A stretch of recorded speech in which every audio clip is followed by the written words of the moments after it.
नमस्कार. वेळे पोदा तुम्हा सर्वांचं पुन्हा स्वागत करत आहे द विनिंग टॉक्समध्ये. अर्थात आपण जी पाहतोय ती मूर्ती आहे गणपतीची आणि ती पूर्णपणे मातीपासून बनवली आहे. म्हणजेच निसर्गामध्ये माती आणि पुनश्च मातीमध्ये त्याचं विसर्जन. आता गणपती मातीचा का असावा? बरेच जण गणपती करतात प्लास्टर ऑफ पॅरिसचा आणि नंतर काय होतं, विसर्जनामध्ये प्रॉब्लेम्स, पर्यायाच्या विरुद्ध ते जातं सारं आणि त्यामुळं अर्थात आपल्या निसर्गाची हानी होते. म्हणूनच गणपती मातीचा करावा. शाडूचे गणपती बनवले जातात आणि परत मातीमध्येच त्याचं विसर्जन केलं जातं. हे कसं काय? तर कोकणामध्ये किंवा आपल्या महाराष्ट्रामध्ये आपण बघतो मुबलक प्रमाणात माती असते. त्या मातीला घेऊन पाण्यामध्ये भिजवून त्याचा गणपतीसारखा ओबडधोबड का होईना पण आकार केला जातो. कधी कधी चांगलं संगीत गणपतीची मूर्ती केली जाते. ही प्रथा होती पूर्वीची आणि अजूनही आहे.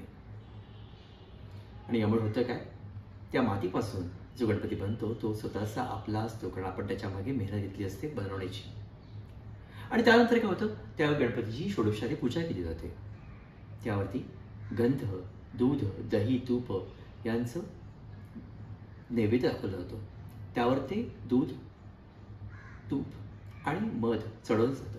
आणि काय होतं, त्या मातीवरती त्याचा लेप केल्यामुळे त्या मातीमधला जो गुण आहे तो वाढत जातो. आणि त्यानंतर जेव्हा विसर्जनाची वेळ येते 1.5 दिवसांनी किंवा 5 दिवसांनी किंवा 7 किंवा 10 दिवसांनी, तेव्हा त्याचं विसर्जन तळ्यामध्ये केलं जातं.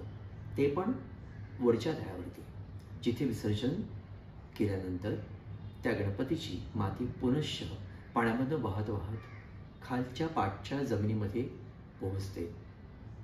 आणि जी शेतं आपली पिकत असतात, कारण हा एक्झॅक्टली हा काळ आहे जेव्हा गणपती येतात, ऑगस्ट सप्टेंबर, त्यावेळेला तांदळाचं पीक तयार होत असतं.